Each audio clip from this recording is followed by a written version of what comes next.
Hello everyone and welcome to my channel. Today we have a bit of a different video for my channel, but I've been wanting to do something along these lines for a while, like a long time. If people know me, they'll know that I've wanted to do this for a while because this is something that is super me, like it's a me vibe.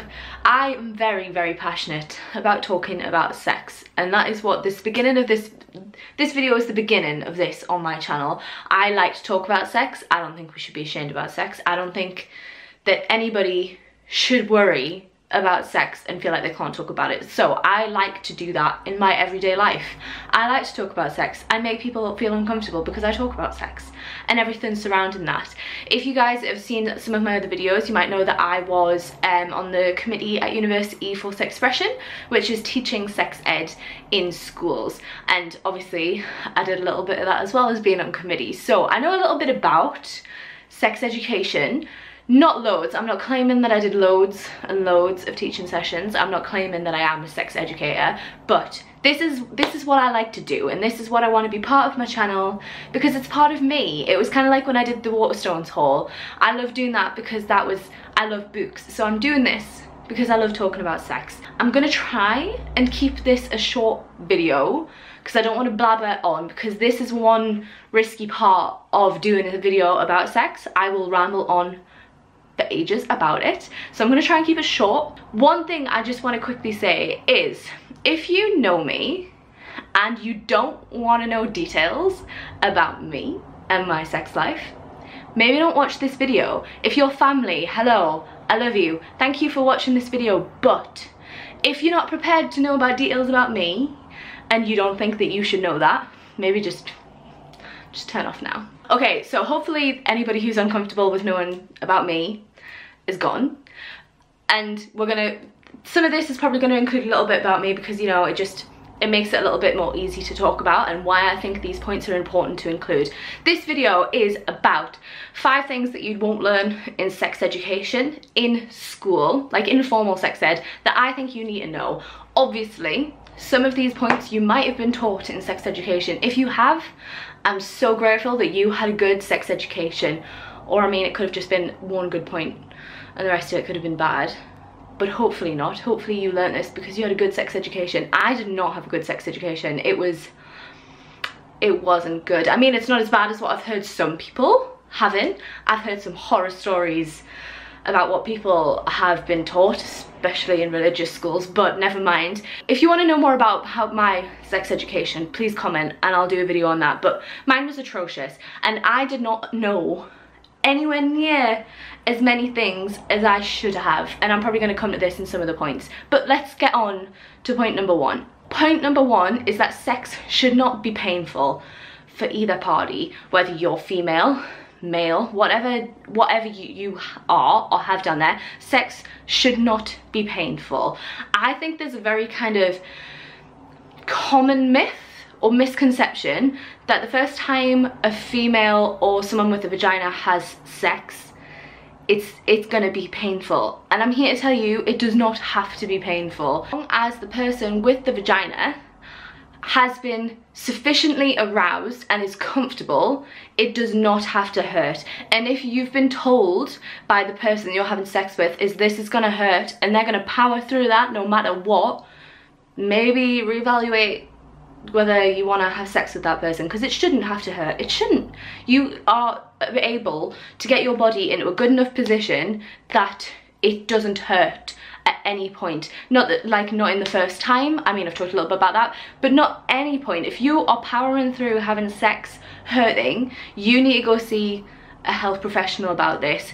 I think it's one of those things that a lot of people with vaginas like power through because they think they should and they think there's something wrong with them. I have in the past. I have some issues down there and I power through sex when it hurts, and I know that my partner and just me like would be okay just being like, hang on, like this hurts, I'm just gonna stop. But I think because the way that society perceives sex is that it would be like your fault. like the person who's hurting, it's your fault, so we should just power through it. And I'm telling you now, don't power through it. Go get some help. You can get that shit sorted a lot of the time. So yeah, just it doesn't have to hurt. Point number 2 is masturbation is a good thing and should not be feared, whatever your gender. If you have a penis, masturbation can be a good thing. If you have a vagina, masturbation is a good thing, and you do not have to be ashamed about doing this. Like, you don't. I think it's a very common thing that boys feel comfortable talking about masturbation, and when you're in school, I think you hear a lot about boys masturbating or wanking, and like, I think girls just think, no, that's not, like, I don't know, I think some girls don't even have that thought. It's like, oh no, that's not for me. I think sometimes we don't even think that's an option. I remember when I was in middle school hearing boys talk about wanking, and I didn't even think that was an option for girls. I just thought it was something that like girls didn't do. So I'm here to tell you that girls, you can masturbate, and you should. It is one of those things that helps you discover your own body, and if you aren't sure what you like, it helps you figure out what you like. Like, if you guys have seen Sex Education, I mean, that's got a whole storyline about how she masturbated and then she knew exactly what she liked. And I'm not saying you have to get to the details of use your thumb anti-clockwise, that kind of thing, but it helps you discover what you actually like in your sex life. You could be doing something completely different with your partner until you try it and you're like, whoa, I thought I liked that. That isn't pleasure, that's just putting up with something. This is pleasure. And then you can like communicate that to your partner, or not. You could just get rid of the partner and just do it yourself. Like, this is the thing, like, this is, you want to find out what gives you pleasure so then you can do that more in the future.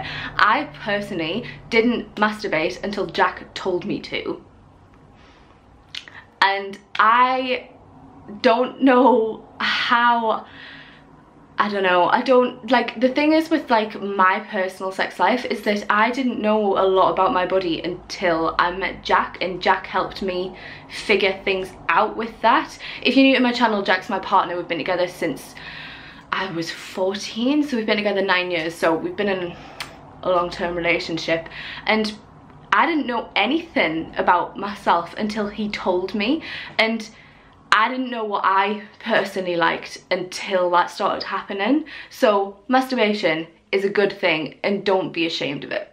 Point number 3 is we can and should talk about sex and our own experiences with it. I think this is something that's not going to come easy to a lot of people, but I think it's something that needs to be put into place in our society for just a lot of things to go better. Like, I think a lot of women, or people who identify as women, feel very ashamed about their bodies and about their sex life, and I think until we start opening up as a society to talk about that, we won't feel comfortable going forward and asking for help about what is normal. So an example for this is that I have, like I say, I have issues. I've had issues with pain before, and I had issues with dryness, and I thought I was completely alone in this. I thought that it was just something I needed to power through. It was just something that I was so embarrassed. And then I got talking to my best friend at uni about it, and then I found out that maybe it wasn't such a uncommon thing. And then the more people I've talked to about this, the more I've realized that like nearly every person or female I've talked to about this has had an issue with that in the past, and all of us have thought it's just normal. Whereas if we all talked about it, we would all know, oh no, we're not meant to be that dry down there, and we can fix this by either talking to our partners about how to turn us on more correctly, or seeking professional help, or I don't know, just finding out more about it. And if we hadn't talked about that, we wouldn't have known that actually this isn't normal. So I just think that we should talk more about sex so that everything just gets better. Point number 4 is that we need to learn about relationships just as much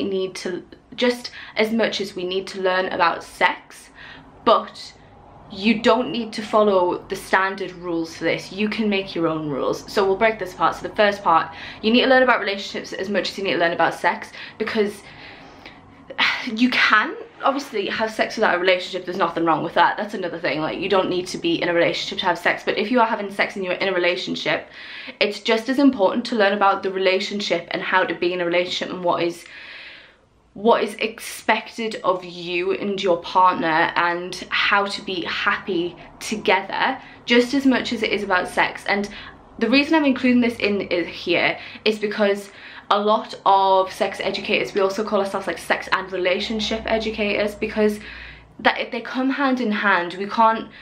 We need to, when I say relationship, it doesn't have to be someone that you're officially calling your boyfriend or your girlfriend or your fiance. Like, it doesn't have to be like a labeled relationship. You have a relationship with the person you have sex with, because, you know, that's the term. You have a relationship there. So you need to learn what's not acceptable but healthy in that. If you have certain feelings that you're not sure whether are correct, you need to know whether that's okay. So an example, this is going to make it easier, I think, if I give an example again.